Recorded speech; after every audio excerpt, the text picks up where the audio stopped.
तो हमारा आज का नया चैप्टर है सॉलिड स्टेट। रिकॉर्डिंग ऑन हो चुकी।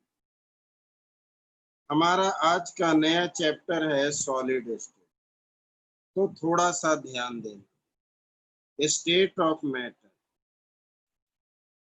स्टेट ऑफ मैटर 5 तरह के होते हैं। एक सॉलिड, एक लिक्विड, एक गैस, एक प्लाज्मा और एक बोस-आइंस्टाइन स्टेट। प्रैक्टिकल लाइफ में यही 3 स्टेट होते हैं, इसलिए हम इन तीनों के बारे में पढ़ते हैं। लिक्विड और गैस हम स्टेट ऑफ मैटर 11th में पढ़ चुके हैं, इसलिए सॉलिड को अलग से 12th में स्टडी करें। There are 5 state of matter, जिसमें से solid, liquid, gas fundamental state है। प्रैक्टिकल लाइफ में यही 3 है। तो 11th में लिक्विड और गैसियस स्टेट पढ़ चुके हैं, सॉलिड स्टेट 12th में। तो पहले सिंपल मतलब, अगर किसी भी सब्सटेंस के अंदर किसी भी सब्सटेंस, ये हो गया तो सॉलिड स्टेट। ध्यान देना, अगर किसी भी सब्सटेंस के अंदर में इंटरमॉलिक्यूलर फोर्स वेरी हाई हो और जिसकी वजह से एटम सारे के सारे क्लोजली पैक्ड, एटम सारे के सारे क्लोजली पैक्ड हो, ऐसे स्टेट को सॉलिड स्टेट बोलते हैं। ऐसे स्टेट को सॉलिड स्टेट बोलते हैं। यानी एक ऐसा स्टेट जिसमें इंटरमॉलिक्यूलर फोर्स वेरी स्ट्रॉन्ग हो, हीट एनर्जी यानी थर्मल एनर्जी बहुत ही कम हो, जिसकी वजह से सारे एटम, मॉलिक्यूल या आयन यानी पार्टिकल्स क्लोजली पैक्ड हो और इसी की वजह से इनके फिक्स्ड शेप एंड वॉल्यूम हो, that state is called solid state. ठीक, अब ये जो सॉलिड है, किसी भी लिक्विड को हम उठाकर यूं हैंग नहीं कर सकते जैसे कि ये सॉलिड है। सॉलिड को उठाकर हम हैंग कर सकते, लेकिन लिक्विड या गैस को पकड़कर हैंग नहीं किया जा सकता। इसका मतलब सॉलिड एक रिजिड सब्सटेंस है। सॉलिड एक रिजिड सब्सटेंस है। क्यों? क्योंकि उसके जो पार्टिकल है अपने मीन पोजीशन पर ऑसिलेट करने की टेंडेंसी रखता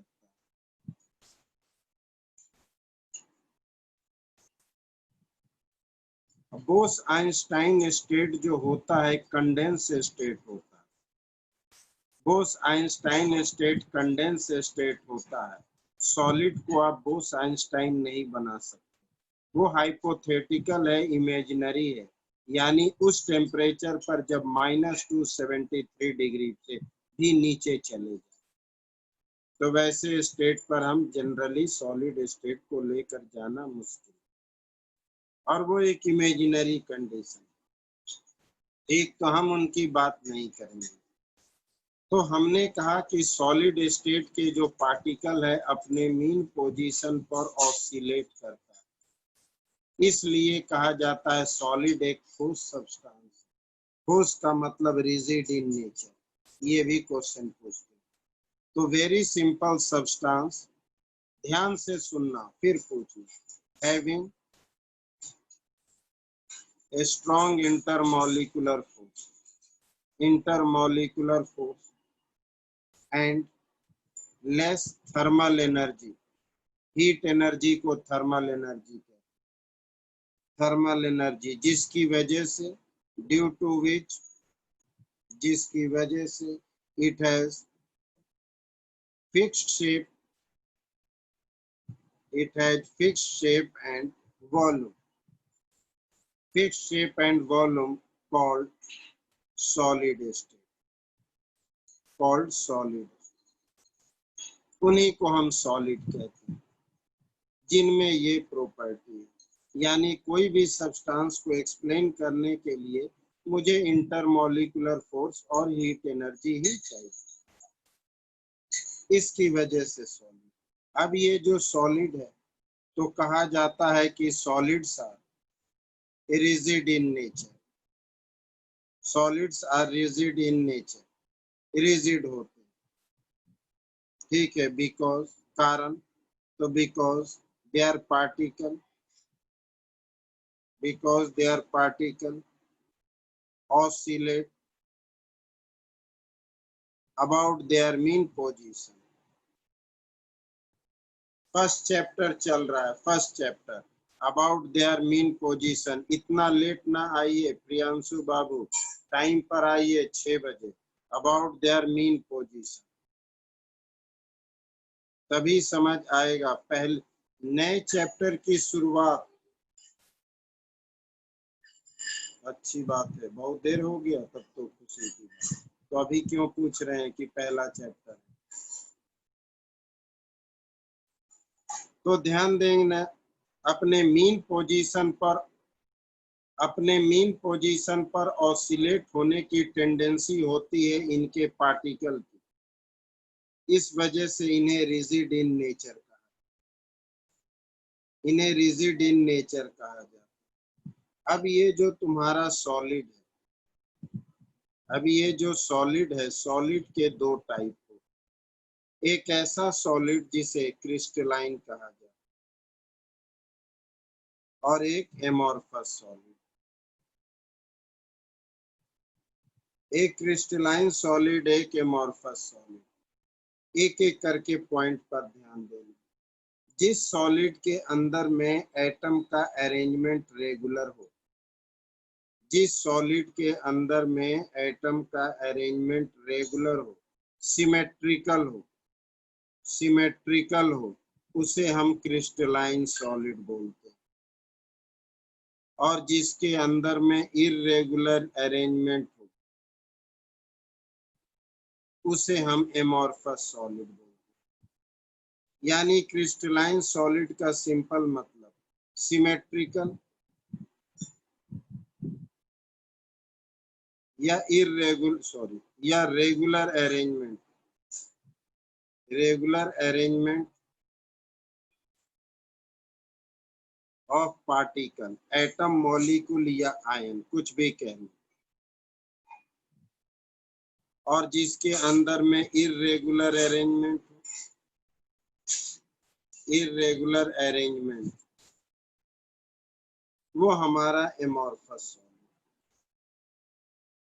ये अरेंजमेंट लॉन्ग रेंज ऑर्डर होता है, यानी it follow long range order. इसका मतलब long range order, it follow short range order, short range order. Long range का मतलब पार्टिकल में जो रेगुलरिटी है बिल्कुल एंड तक रेगुलरिटी है, काफी complete regularity. Short range order का मतलब रेगुलरिटी इसमें भी होती है लेकिन शॉर्ट पीरियड के लिए। रेगुलरिटी इसमें भी होती है, जैसे ये एटम, इनमें भी रेगुलर है लेकिन फिर इर्रेगुलर है, अब फिर रेगुलरिटी है, अब फिर इर्रेगुलरिटी है। अगर हम यहाँ से यहाँ कंपेयर करें तो बोथ आर रेगुलर। तो रेगुलरिटी इसमें है तो लॉन्ग रेंज ऑर्डर, रेगुलरिटी इसमें है तो शॉर्ट रेंज ऑर्डर। ओवरऑल ये इर्रेगुलर, ओवरऑल ये इर्रेगुलर होता है। अगर शॉर्ट रेंज में लेंगे तो ये भी रेगुलर दिखेगा। तो इसलिए कहा जाता है कि ये ओवरऑल तो इर्रेगुलर है, अनसिमेट्रिकल है, ये सिमेट्रिकल। अब इनकी वजह से ये एनआइसोट्रोपिक इन नेचर हो, एनआइसोट्रोपिक इन नेचर हो, एनआइसोट्रोपिक इन नेचर हो, और ये आइसोट्रोपिक इन नेचर। ये आइसोट्रोपिक और इनआइसोट्रोपिक का मतलब, इसका मतलब हमें बोलने देंगे, अच्छी बात है। Same physical property in one direction, same physical property in one direction नहीं बोलेंगे, ध्यान देना। Different optical and electrical properties anisotropic, ध्यान देना। Different optical and electrical property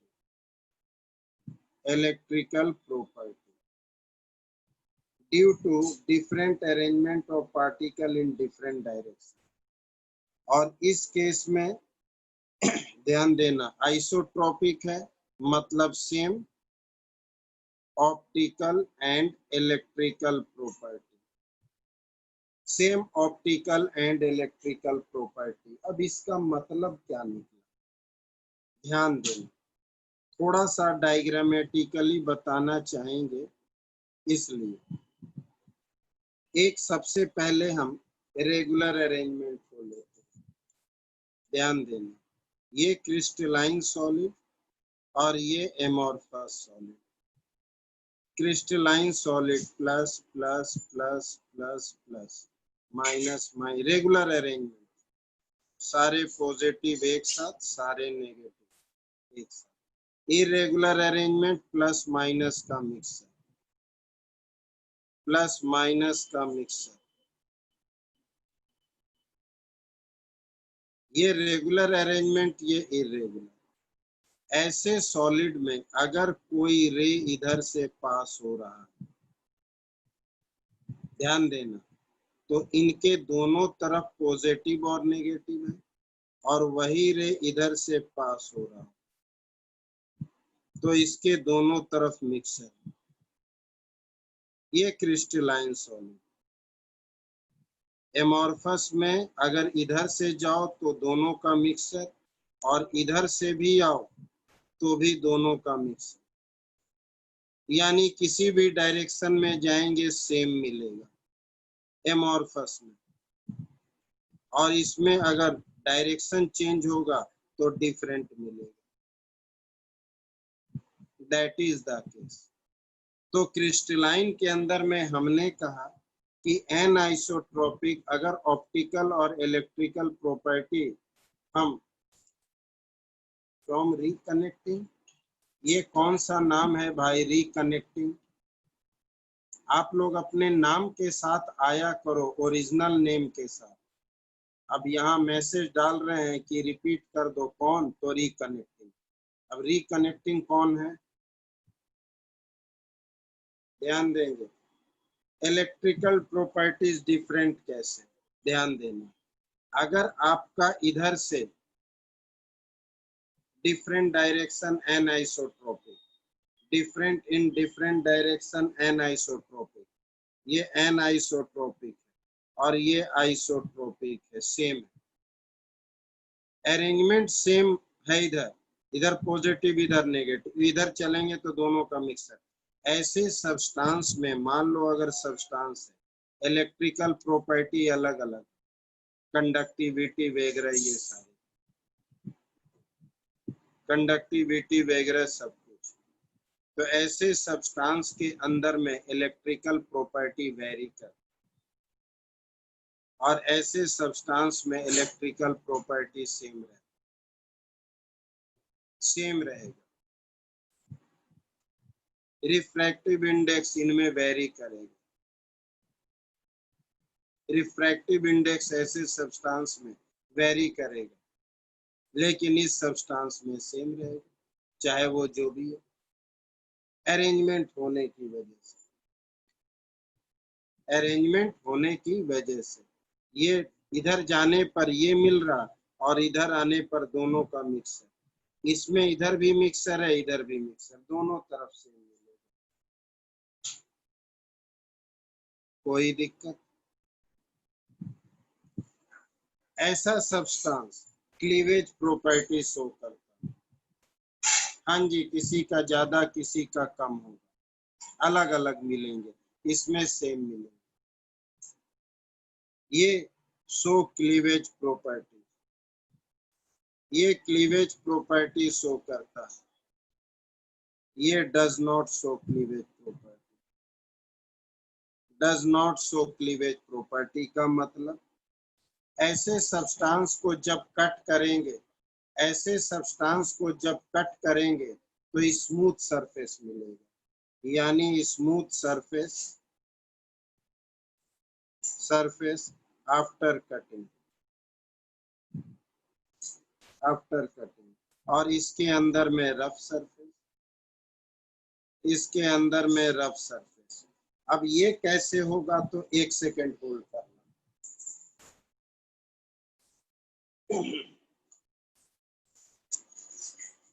ध्यान देना, कुछ दिखाना है।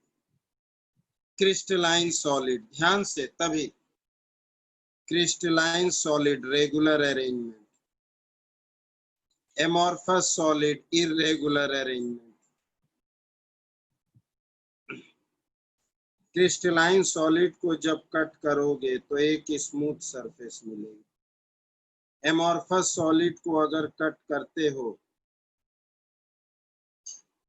तो ये plane plane depression plane depression plane ऐसे आएगा, और इस केस में प्लेन आएगा। क्रिस्टलाइन सॉलिड कट करने के बाद स्मूथ सरफेस, और एमॉर्फस सॉलिड जो है वो रफ सरफेस। तो यानी कि क्रिस्टलाइन जो है क्लीवेज प्रॉपर्टी शो करेगा, और ये रफ सरफेस ये क्लीवेज प्रॉपर्टी शो नहीं करेगा। ऐसा सॉलिड हमारा,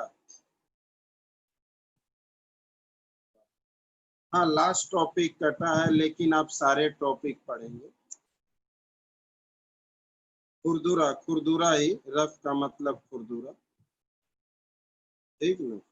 नेक्स्ट, ऐसे सब्सटेंस के अंदर में फिक्स्ड मेल्टिंग पॉइंट होता है, इसमें नॉट फिक्स्ड मेल्टिंग पॉइंट। ये सब्सटेंस सच्चा सॉलिड होता है, ट्रू सॉलिड। ये सब्सटेंस सच्चा सॉलिड होता है, ये झूठा सॉलिड होता है, ये झूठा सॉलिड कहलाता है। इसके अगर एग्जाम्पल लिया जाए तो ये क्वार्ट्स, क्वार्ट्स हम सॉलिड में हैं, आप लिक्विड की बात कर रहे हैं। हम सॉलिड में हैं, आप लिक्विड की बात कर रहे हैं। सॉलिड स्टेट, इनके अंदर में सारे रेगुलर हाईली क्लोज पैकिंग है, तो फिक्स्ड मेल्टिंग पॉइंट है। इनका फिक्स्ड मेल्टिंग पॉइंट नहीं है, क्योंकि ये इर्रेगुलर है। इनका इर्रेगुलर का मतलब है इंटरमॉलिक्यूलर फोर्स डिफरेंस। ये सच्चा सॉलिड है, वही बोलने जा रहे हैं अहमद मियां, वही बोलने जा रहे हैं। ये झूठा सॉलिड है, एक्चुअली में ये सॉलिड होता ही नहीं, ये सुपर कूल्ड लिक्विड होता है। ये सुपर कूल्ड लिक्विड होता है, यानी एक ऐसा लिक्विड जिसको ठंडा करके हम यूज करते हैं। इसलिए एमॉर्फस सॉलिड जो है, जैसे कि प्लास्टिक, एग्जाम्पल रबर, ग्लास, ये सारे के सारे, ये सारे के सारे एक सिंपल, जैसे रबर, रबर प्लांट में होता है वाइट लिक्विड के फॉर्म में, जिसे लेटेक्स कहते हैं। हम उसे वल्कनाइज करके सॉलिड बनाते हैं, या उसको ड्राई कर देंगे तो सॉलिड की तरह दिखे सूखने के बाद। एक्चुअल जो कॉम्पोजिशन ऑफ ग्लास है वो भी हाईली विस्कस लिक्विड होता है, जो अभी अहमद कह रहे थे, हाईली विस्कस लिक्विड होता है। वो ड्राई होने से सॉलिड की तरह दिखता है। इसलिए एमॉर्फस सॉलिड है स्यूडो सॉलिड, झूठा सॉलिड। एक्चुअली में ये सुपर कूल्ड लिक्विड होता है, ये हाईली विस्कस लिक्विड होता है, जो ड्राई होने की वजह से सॉलिड की तरह दिखता है। इसको जरा सा हीटिंग मिलता है तो ये मेल्टिंग फॉर्म में आने लगता है, मेल्टिंग फॉर्म में आने लगता है। कोई दिक्कत? किसी को कोई दिक्कत हो तो बोलो। तो सॉलिड जिसके अंदर में strong intermolecular force, less heat energy यानी थर्मल एनर्जी, जिसकी वजह से काफी क्लोज पैकिंग होता है, जिसकी वजह से फिक्स शेप एंड वॉल्यूम होता है। आइस एमोर्फस है। नहीं, आइस अलग चीज हो गया, आइस क्रिस्टलाइन सॉलिड हो गया। आइस को आप क्रिस्टलाइन सॉलिड में लेंगे क्योंकि तुमने उसे सॉलिड में बनाया, क्योंकि तुमने उसका जब मेनली अरेंजमेंट के बेसिस पर है। ये तो हमने नेचुरल का एग्जांपल दिया, ठीक ना। वाटर मॉलिक्यूल का जब तुम क्लोज पैकिंग अरेंजमेंट करोगे तो वो रेगुलर वे में अरेंज होता है। चार चार हाइड्रोजन बॉन्ड के साथ वाटर मॉलिक्यूल जुड़ते हैं तो एक रेगुलर अरेंजमेंट डेवलप। ये तो अरेंजमेंट के ऊपर है। आप कहाँ से पता करेंगे? आपको तो याद रखना पड़ेगा कि ये सॉलिड क्रिस्टलाइन है और ये एमोर्फस है। किसी को देखकर तुम थोड़े ही बताओगे, तुम्हें मानना है, लर्न करना है कि इस सब्सटेंस में रेगुलर अरेंजमेंट। ठीक, वैसे तो अब ग्लास को बोला जाता है कि ये परफेक्ट सॉलिड है, जबकि वो एमोर्फस सॉलिड। अब इन्हीं पर दो तीन तरह के क्वेश्चन बनते हैं।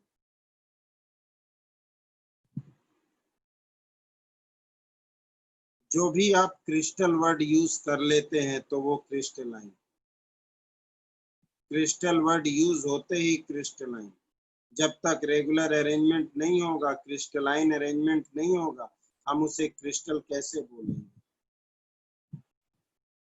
ठीक है, अब हमारी बात को ध्यान से सुनिए।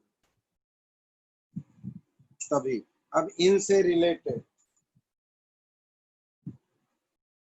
रिलेटेड अब आपको कुछ थियोरेटिकल क्वेश्चन भी पूछे जाते हैं कि पुराने जमाने के ग्लास जो खिड़कियों में लगे हो या कोई बर्तन ही हो, वो धुंधला क्यों दिखता? हाँ, डायमंड क्रिस्टल, डायमंड क्रिस्टलाइन है, ग्रेफाइट भी क्रिस्टलाइन है। ठीक, तो पुराने जमाने के ग्लास, जो काफी पुराना ग्लास होता है, वो धुंधला दिखने लगता है। ऐसा क्यों होता है? क्यों? ग्लास जो होता है एमोर्फस नेचर का, जब उसे slowly heating and cooling process में रखा जाए तो वो अपना एमोर्फस नेचर क्रिस्टलाइन में बदल देता है। ग्लास जो होता है नेचुरली ग्लास एमोर्फस होता है। अरेंजमेंट के बेसिस पर हम ये बात कहते हैं, उनके लुक्स के बेसिस पर नहीं। तो एमोर्फस ग्लास मतलब कि ट्रांसपेरेंट होते हैं। जब ये काफी लंबे समय तक गर्मी सर्दी, सर जो लैब का ट्यूब होता है, सारे ग्लास एमोर्फस होते हैं लंबे समय तक। जो हम ध्यान देना, आप लोग जो कुछ भी ग्लास पढ़ते हो, ये ग्लास का मतलब है सिलिकॉन ऑक्साइड से बना हुआ। अब ग्लास जो होता है सैकड़ों तरह के होते हैं, हम डिफरेंट डिफरेंट कॉम्पोजिशन डालकर उसका नेचर बदलते हैं। पतली सी टेस्ट ट्यूब आग में जलाते रहते हैं, नहीं पिघलता। घर का कांच का ग्लास स्टोव के ऊपर रख दो, फट जाएगा, टूट जाएगा। तो आप जो एक ग्लास देखते हो, ट्यूब देखते हो, ग्लास ट्यूब देखते हो, वो तरह तरह के होते हैं। हम सिर्फ ग्लास का मतलब हो गया सिर्फ नेचुरल ग्लास, जिसमें एक सिंपल कॉम्पोजिशन हो। आप जो ग्लास यूज करते हैं वो सैकड़ों तरह का है। कुछ ऐसे भी ग्लास होता है, कितना भी गर्म कर दो कोई फर्क नहीं पड़ता। लैब के टेस्ट ट्यूब को आप कितना भी गर्म करते हो तो उसमें सिर्फ ग्लास का कॉम्पोजिशन थोड़ा ही है, उसमें different type of chemical compound mix करके उसको पायरेक्स ग्लास, फ्लिंट ग्लास, तरह तरह के ग्लास बनते हैं। तो ग्लास का ये मतलब नहीं कि सिर्फ उसमें एक ही कॉम्पोजिशन है।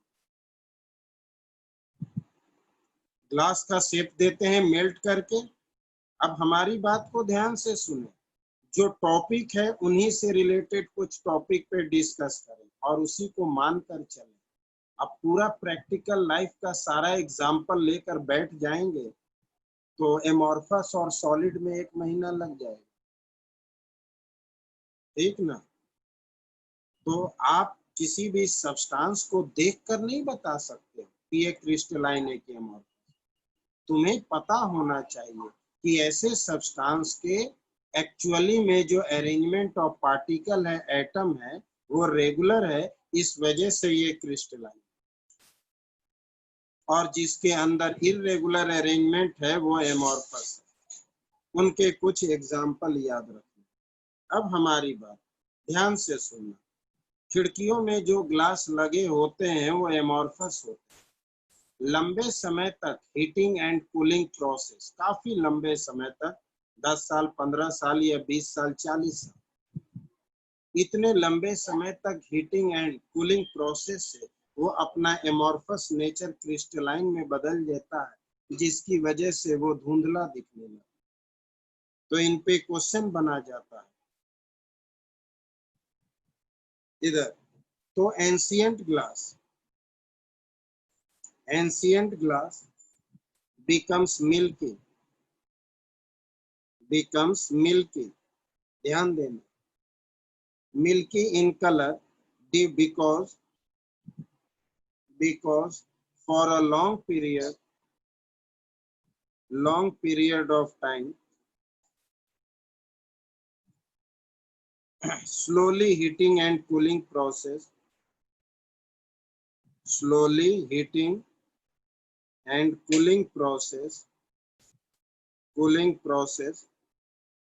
convert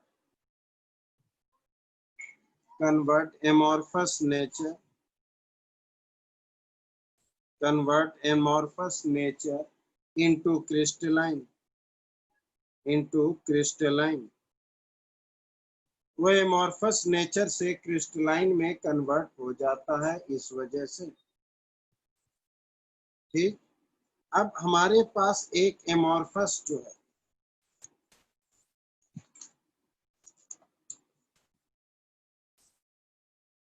नहीं क्रिस्टलाइन मिल्की नहीं दिखता। वो तो है कि जब अरेंजमेंट चेंज होने की वजह से उसका नेचर बिहेव कर देता है। इरेगुलर होने की वजह से हम उसे क्लियर ट्रांसपेरेंट बनाए, लेकिन जब वो रेगुलर हो जाएगा तो उसकी ट्रांसपेरेंसी खत्म हो जाएगी। अगर क्रिस्टल है और इसमें ट्रांसपेरेंसी है तो ये एमॉर्फस बन जाएगा, तब वो क्या कहते हैं, ट्रांसपेरेंसी खत्म होगी। और अगर एमॉर्फस है और तब वो क्रिस्टल बन गया, क्रिस्टलाइन, तब वो खत्म हो जाएगी। तुम क्रिस्टलाइन टू एमॉर्फस भी जा सकती हो और एमॉर्फस से क्रिस्टलाइन में भी आ सकते हो। हम दोनों में आ सकते हैं, टेम्परेचर और प्रेशर चेंज करके। और जैसे इनका अरेंजमेंट चेंज होगा, दोनों का नेचर बदल जाएगा। कोई दिक्कत, कहीं कोई कंफ्यूजन हो बोलेंगे। फिर इसी पर एक पॉइंट बनता है कि खिड़कियों में जो ग्लास लगा होता है, आज के डेज में ये ग्लास मतलब मॉडिफाई किए जाते हैं। नॉर्मल ग्लास, सस्ती ग्लास जो लगता है, वो गर्मियों के मौसम में धीरे धीरे मेल्ट करके नीचे की ओर आने लगता है, तो ऊपर से पतला और नीचे से मोटा हो जाता है। ऐसा भी होता है। कुछ बच्चे बोलते हैं सर जी मुझे नहीं दिखता है, तो उन्हें दिखने की जरूरत नहीं। खिड़कियों में जो ग्लास लगे होते हैं, लंबे समय के बाद वो ऊपर से पतला और नीचे से मोटा हो जाता है। वो धीरे धीरे सरकता है गर्मियों के मौसम में। क्यों सरकता है? क्योंकि ये एक अमॉर्फस सॉलिड है और इसको फ्लो होने की टेंडेंसी। तो glass is amorphous solid, glass is amorphous solid and has tendency to flow, जिसे फ्लो होने की टेंडेंसी होता है। इस वजह से hence window panes becomes thicker at bottom,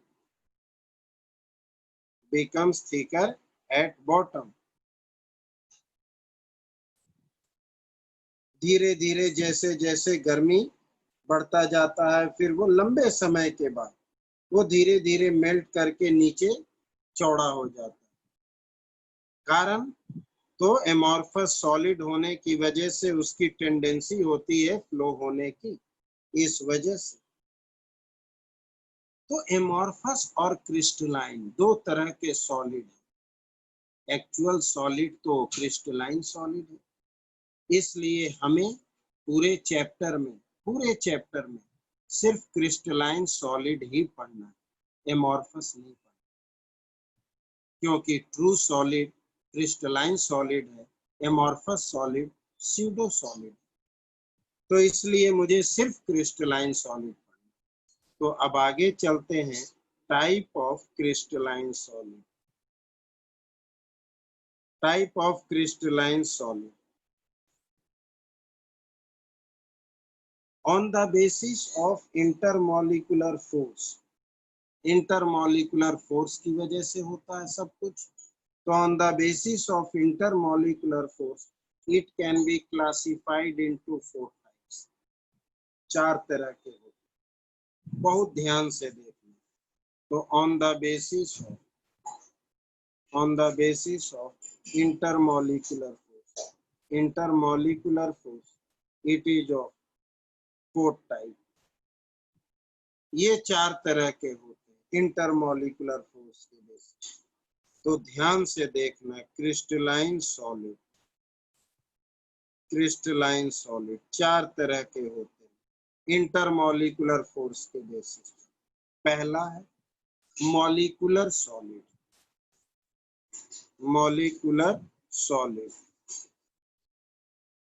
दूसरा है आयोनिक सॉलिड,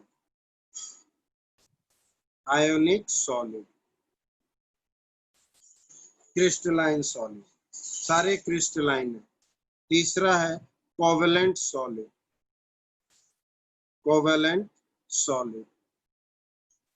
और चौथा है हमारा मेटेलिक सॉलिड।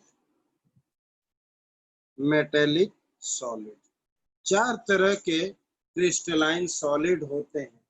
अब जिस क्रिस्टलाइन सॉलिड का स्मॉलेस्ट पार्टिकल मॉलिक्यूल जिसका स्मॉलेस्ट पार्टिकल मॉलिक्यूल हो उसे मॉलिकुलर सॉलिड बोलेंगे। जिसका स्मॉलेस्ट पार्टिकल आयंस हो उसे आयोनिक सॉलिड बोलेंगे। जिसका स्मॉलेस्ट पार्टिकल एटम हो उसे कोवेलेंट सॉलिड बोलेंगे। जिसका स्मॉलेस्ट पार्टिकल कर्नेल हो उसे मेटेलिक सॉलिड बोलेंगे। ये कर्नेल क्या होता है? मॉलिक्यूल, आयन और एटम तो पता होगा, अभी हम आएंगे। कर्नेल सर नहीं सुने हैं, ध्यान से देखना। Positive charge surrounded by electron, cation and anion. हाँ, कटायन एंड अनायन, लेकिन बोला जाता है positive charge surrounded by electron sea. Positive charge surrounded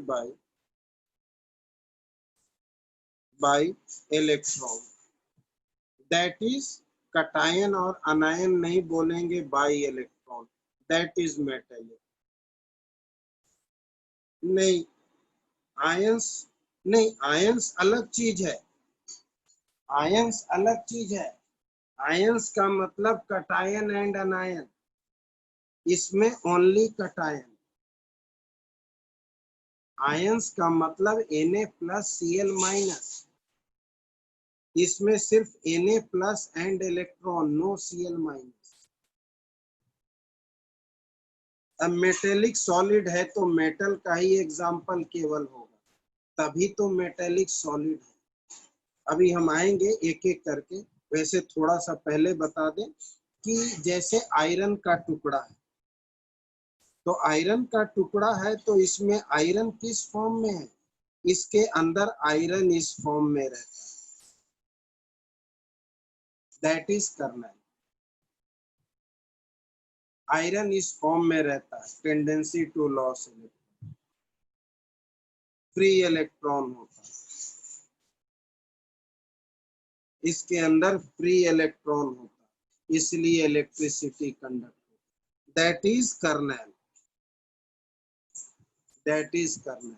तो जरा अब इधर एक एक करके, तो मॉलिक्यूलर सॉलिड जिसके स्मॉलेस्ट पार्टिकल मॉलिक्यूल फॉर्म में हो, तो मॉलिक्यूलर सॉलिड ये तीन तरह के होते हैं, ये तीन तरह के होते हैं। पहला पोलर मॉलिक्यूलर सॉलिड, दूसरा नॉन पोलर मॉलिक्यूलर सॉलिड, पहले ध्यान से सुनना, और तीसरा हाइड्रोजन बॉन्डेड मॉलिक्यूलर सॉलिड। तीन तरह। जिस मॉलिक्यूलर सॉलिड में डाइपोल डाइपोल इंटरेक्शन हो, डाइपोल डाइपोल इंटरेक्शन हो, उसे हम पोलर मॉलिक्यूलर सॉलिड बोलेंगे, जैसे कि सॉलिड HCl,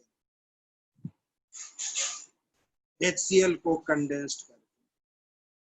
जिस मॉलिक्यूलर सॉलिड में डिस्पर्सन हो, डिस्पर्सन हो, डिस्पर्सन फोर्स हो, जैसे कि CCl। जिस मॉलिक्यूलर सॉलिड में हाइड्रोजन बॉन्ड हो, जो अभी अभी आपने में से किसी ने डिस्कस किया था, जैसे आइस, यानी H2O जो है आइस के form. All are molecular crystalline solid, all are molecular crystalline solid and all are insulator, और सारे के सारे इंसुलेटर। अब आयोनिक सॉलिड जिसमें आयंस है, तो सीधी सी बात है, इसमें इलेक्ट्रोस्टैटिक फोर्स होगा, इलेक्ट्रोस्टैटिक फोर्स होगा, इलेक्ट्रोस्टैटिक फोर्स होगा, तो जैसे KCl है, NaCl है, ये सारे NaCl KCl are ionic solid, क्योंकि इसमें आयन है, Na plus Cl minus K plus Cl minus, they are insulator, they are insulator but behaves as conductor in aqueous medium और molten medium। ये conductor होगा कब, इन aqueous medium या molten medium। अब covalent solid जिसमें atom है, covalent solid atom है, तो इसमें कोवेलेंट बॉन्ड होगा, इसमें कोवेलेंट बॉन्ड होगा। अब कोवेलेंट बॉन्ड होगा तो जैसे आप ले लो diamond, diamond graphite, diamond graphite, लेकिन डायमंड हमारा इंसुलेटर होता है, ये हमारा कंडक्टर होता है। कंडक्टर क्यों होता है, अपने अरेंजमेंट ऑफ स्ट्रक्चर के बेसिस में। हर कार्बन 3 बॉन्ड से जुड़ा होता है हेक्सागोनल शीट लाइक स्ट्रक्चर की वजह से, और एक इलेक्ट्रॉन फ्री रहता है, तो कंडक्टर है। कारण कंडक्टर का, तो ड्यू टू फ्री इलेक्ट्रॉन, तो due to free electron,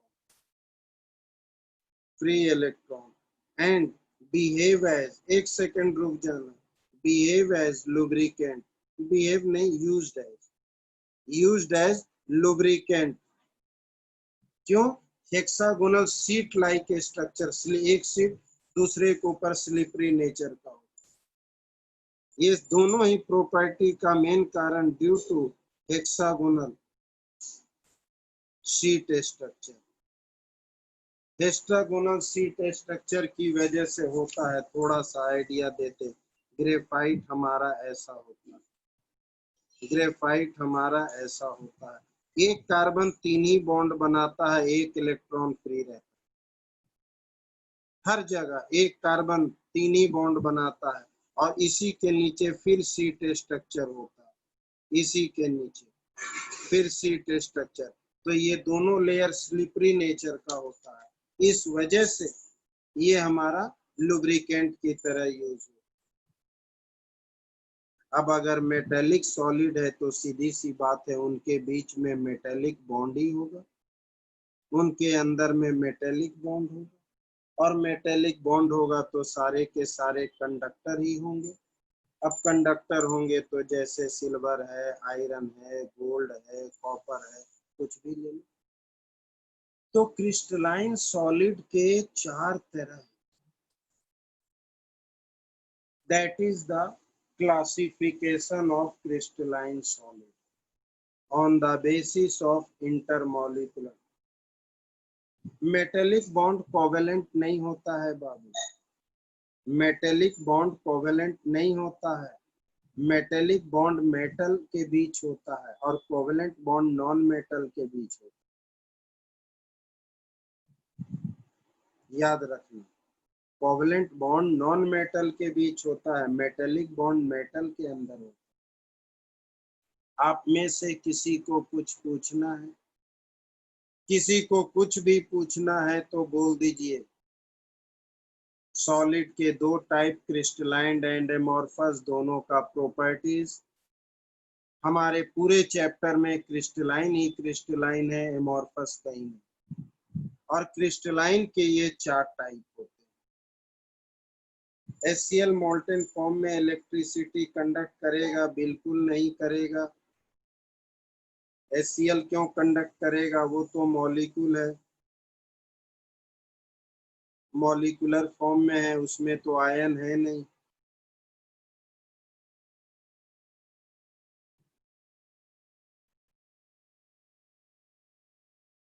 covalent bond यानी कि जिसके अंदर में जैसे डायमंड है तो कार्बन और कार्बन के बीच जो हमने अभी स्ट्रक्चर बताया, ये कार्बन कोवेलेंट बॉन्ड, ये कार्बन शेयरिंग ऑफ इलेक्ट्रॉन से बॉन्ड बनता है इनमें, शेयरिंग ऑफ इलेक्ट्रॉन से बॉन्ड बनता है। डायमंड का भी आप अगर स्ट्रक्चर लेंगे तो ये कार्बन कार्बन कार्बन सारे कार्बन कोवेलेंटली बॉन्डेड है, शेयरिंग ऑफ इलेक्ट्रॉन से बॉन्ड बनता है। कोई दिक्कत? किन्हीं को कोई दिक्कत है तो बोलेंगे, क्योंकि अभी तो चैप्टर शुरू होगा जिसमें आपको हर चीज 3 डायमेंशनली समझना है। तो हमने कहा मुझे क्रिस्टलाइन सॉलिड पढ़ना है, तो अब आ जाओ क्रिस्टलाइन सॉलिड। अब आपका इमेजिनेशन पॉइंट शुरू होता है।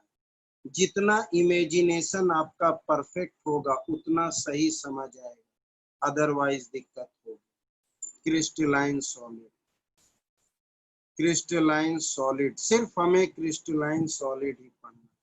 एक ऐसा सॉलिड जिसमें एटम का अरेंजमेंट रेगुलर वे में हो उसी को क्रिस्टलाइन सॉलिड बोलते हैं। जिसमें रेगुलर अरेंजमेंट ऑफ एटम हो उसी को क्रिस्टलाइन सॉलिड बोलते हैं। इस रेगुलरिटी को क्रिस्टल लैटिस, स्पेस लैटिस या क्रिस्टलाइन लैटिस कुछ भी कह दो। रेगुलरिटी इन अरेंजमेंट, रेगुलरिटी इन अरेंजमेंट, अरेंजमेंट का नाम है क्रिस्टल लैटिस, क्रिस्टल लैटिस या स्पेस लैटिस या फिर क्रिस्टलाइन लैटिस, कुछ भी कह दो। रेगुलरिटी इन अरेंजमेंट को, इस पूरे रेगुलरिटी इन अरेंजमेंट को बोलेंगे क्रिस्टल लैटिस, क्रिस्टल लैटिस। ठीक। अब ये एक स्मॉलेस्ट पार्टिकल है, लेकिन हम स्मॉलेस्ट पोर्शन की बात कर रहे हैं। हमारे वर्ड पर ध्यान दो, वर्ड को पकड़ो। This is the smallest particle, लेकिन हम स्मॉलेस्ट पोर्शन की बात कर रहे हैं। Portion, this is the smallest portion, this is the smallest portion. तो smallest portion whose repetition makes the complete solid, whose repetition makes the complete solid is called unit cell. In three dimensionally हमने कहा smallest portion, तो ध्यान देना smallest portion की बात कर रहे हैं, पार्टिकल की नहीं। Smallest portion whose repetition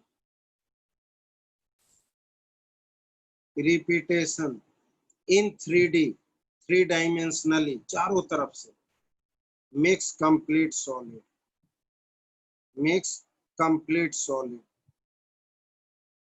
is called unit cell. तो सर ये स्मॉलेस्ट पार्टिकल को क्या बोला जाए? Lattice point, lattice point. तो ये छोटे से पार्टिकल को क्या बोला जाए? Lattice point.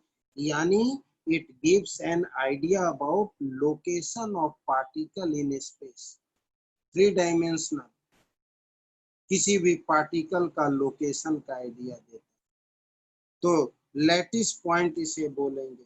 तो gives an idea about, gives an idea about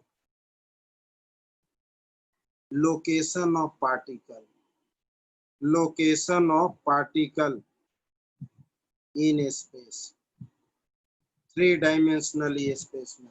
तो जो आप क्रिस्टलाइन सॉलिड पढ़ रहे हो उनमें ये छोटी छोटी बातें याद रखना होगा, वर्ड यूज होगा।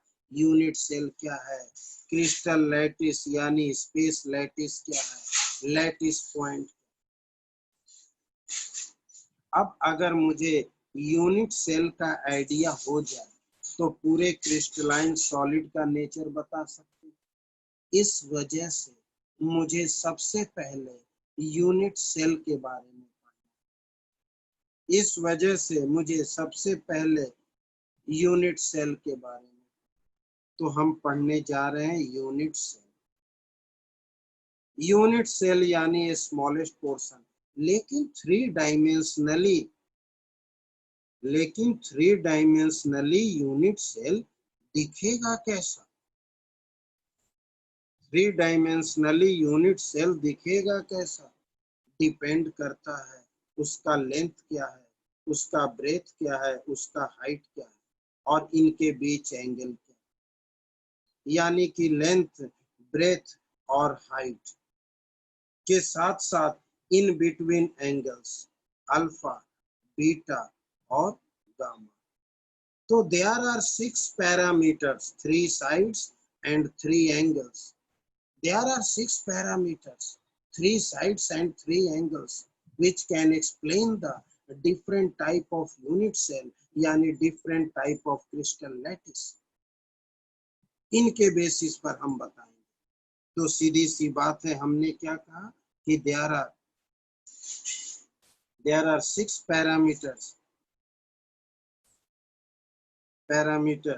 which explain the type of unit cell, और वो भी क्या है? तो दैट इज 3 साइड्स यानी A B C and 3 angles यानी alpha, beta and gamma. 3 sides and 3 angles, 3 sides and 3 angles जो है, जो बताएगा कि हमारा यूनिट सेल यानी कि क्रिस्टल लैटिस कैसा है। तो ऑन द बेसिस ऑफ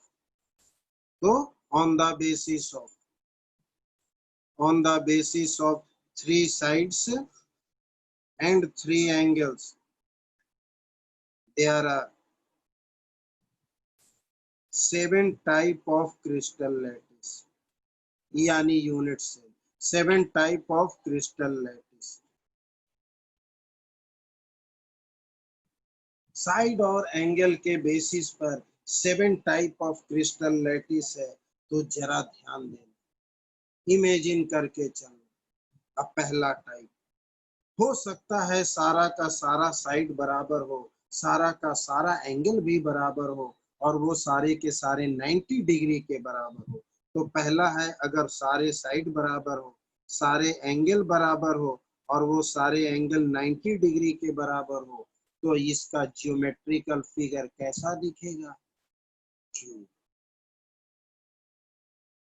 तो मुझे वो क्यूब की तरह दिखेगा। अब इसी तरह से टोटल 7 है। और दूसरा, अगर कोई दो साइड बराबर हो, तीसरा नहीं, लेकिन सारे एंगल 90 के बराबर हो, तो मुझे कैसा दिखेगा? टेट्रागोनल। टेट्रागोनल दिखेगा। और अगर तीसरा पॉइंट है, अगर सारे साइड बराबर न हो, कोई भी साइड बराबर न हो, लेकिन सारे एंगल अब भी 90 के बराबर, तो वो बोलेंगे हम ऑर्थोरोम्बिक। Orthorhombic, rhombic. और फोर्थ पॉइंट, अगर सारे साइड बराबर हैं लेकिन कोई भी एंगल 90 के बराबर नहीं, तो हम इसे बोलेंगे ट्राइगोनल। ट्राइगोनल। अब पांचवा पॉइंट है कि अगर कोई भी साइड हमारा बराबर ना हो और कोई भी एंगल भी बराबर ना हो, तो हम इसे बोलेंगे ट्राइक्लिनिक। ट्राइक्लिनिक। उसी तरह से मेरे पास 7 टाइप ऑफ क्रिस्टल है। अब एक है ए बी के बराबर लेकिन बी सी के बराबर नहीं। अल्फा और बीटा हमारा 90 डिग्री है लेकिन गामा 120 डिग्री है, तो इसे बोलेंगे हेक्सागोनल। और फिर उसके बाद 7th पॉइंट है मोनोक्लिनिक। मोनोक्लिनिक यानी कोई भी साइड हमारा बराबर नहीं है लेकिन एंगल जो है गामा के, अल्फा जो है गामा के बराबर है 90 डिग्री और बीटा 90 डिग्री के बराबर नहीं। तो साइड और एंगल के बेसिस पर इतने तरह के क्रिस्टलाइन सॉलिड है, यानी क्रिस्टल लैटिस बने। लेकिन इत्तेफाक की बात है, मुझे सिर्फ क्यूब पढ़ने पूरे सिलेबस में, क्योंकि जब सब पढ़ोगे तो एक बुक तैयार हो जाएगी। इनके बेसिस पर मुझे सिर्फ क्यूब पढ़ने हैं, सिर्फ क्यूब पढ़ने, और क्यूब में इतनी सारी बातें होती हैं, हमें सिर्फ क्यूब पढ़ने। लेकिन लेकिन ध्यान देना, अब तुमने पढ़ा साइड और एंगल के बेसिस पर, तुमने पढ़ा साइड और एंगल के बेसिस पर इतने तरह के क्यूब, ध्यान देना, सॉरी, इतने तरह के क्रिस्टल, इन सब के भी तो टाइप होंगे। क्यूब के कितने टाइप, टेट्रागोनल के कितने टाइप, ऑर्थोरोम्बिक के कितने टाइप। अब वो कहलाएगा क्या? उसे ब्रेवियस लैटिस बोलेंगे, उसे ब्रेवियस लैटिस बोलेंगे। लेकिन वो किस बेसिस पर? ये तो आपने बता दिया साइड और एंगल के बेसिस पर। अब इनके टाइप को हम किस बेसिस पर बताएं? तो on the basis of arrangement of atom. तो on the basis of arrangement of atom इनके भी टाइप बनेंगे जिसे ब्रेवियस लैटिस बोलेंगे। तो ध्यान से केवल देखते जाना। तो हमने कहा on the basis of, on the basis of arrangement of atom, arrangement of atoms, there are 14, सारे मिलाकर सातों के टाइप को जोड़कर 14 ब्रेवियस लैटिस,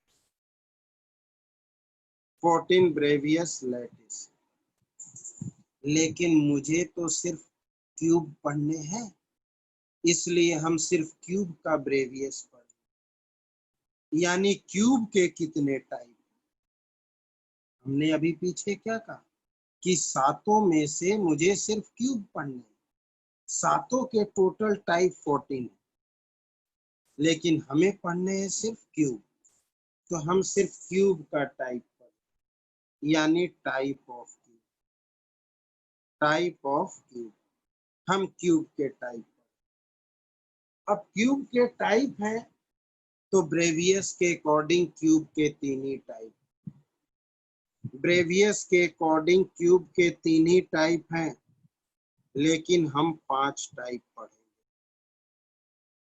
क्यूब के तीन ही टाइप हैं, लेकिन हम टोटल 5 टाइप के क्यूब पढ़ेंगे, टोटल 5। अब क्यूब बताने से पहले क्यूब का स्ट्रक्चर बना।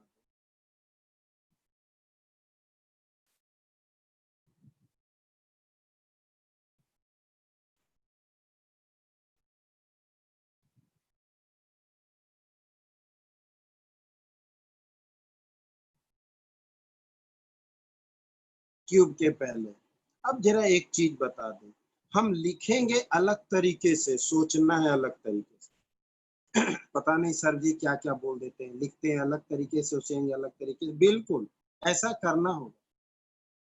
ये क्यूब है, जो एटम कॉर्नर पर होगा वो इस तरीके से होगा, सारे एक दूसरे को टच करते रहेंगे।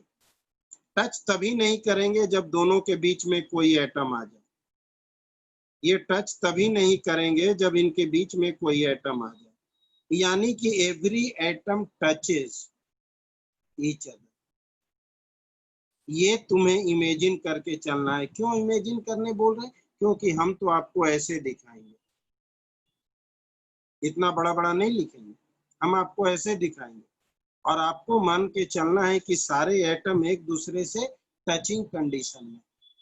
कल को ये ना बोलना सर जी इसमें तो इतना डिफरेंस था, आप कैसे ऐसे कर रहे हो। ये तुम्हें इमेजिन करके चलना, याद रहेगा कि सारे एटम एक दूसरे को टच करते रहते हैं, जहां भी होंगे टचिंग मोड में होंगे। ध्यान देना। अब यहाँ एक ऐसा एटम जिसके सिर्फ कॉर्नर पर ही एटम न हो, सॉरी, एक ऐसा एटम, सॉरी, एक ऐसा क्यूब जिसके सिर्फ कॉर्नर पर ही एटम प्रेजेंट हो, ऐसे क्यूब को हम सिंपल क्यूब बोलेंगे, प्रिमिटिव सेल बोलेंगे। एक ऐसा क्यूब जिसमें, पहले तो ये बता दें कि कैसा भी क्यूब हो, हर क्यूब के कॉर्नर पर एटम जरूर होते हैं, ये फिक्स है। कैसा भी क्यूब हो, हर क्यूब के कॉर्नर पर एटम जरूर हो, ये फिक्स है।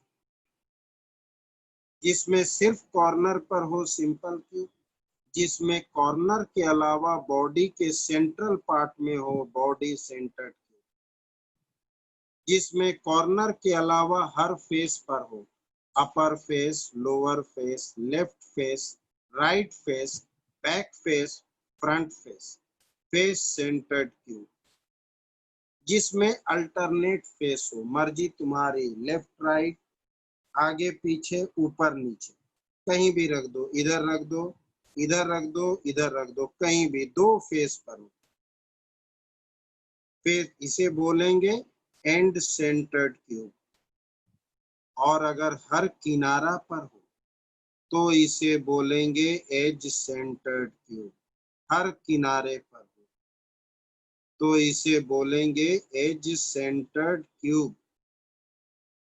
हमारी बात पहले, ब्रेवियस के अकॉर्डिंग यही 3 क्यूब होते हैं, ब्रेवियस के अकॉर्डिंग सिर्फ ये 3 होते हैं, वैसे बहुत होते हैं, ब्रेवियस 3 ही है, लेकिन हम 5 पढ़ेंगे, न्यूमेरिकल करते समय तो इनफाइनाइट मिलेंगे। तो हम यहीं से शुरू करेंगे अगले क्लास में, हम यहीं से शुरू करेंगे अगले क्लास में, क्योंकि बच्चों को जाना होगा।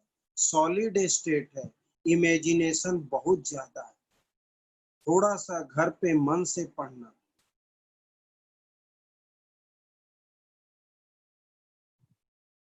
ये टेस्ट में ओमिटेड पोर्शन नहीं है, याद रखिएगा। हमने कह रखा है फ्राइडे को हम आपको क्वेश्चन सेंड करेंगे, टेस्ट देंगे। सैटरडे को हम सब सीट बता देंगे पहले ही, थर्सडे तक। ठीक है, यहीं से हम शुरू करेंगे अगले क्लास में। आज के लिए इतना काफी।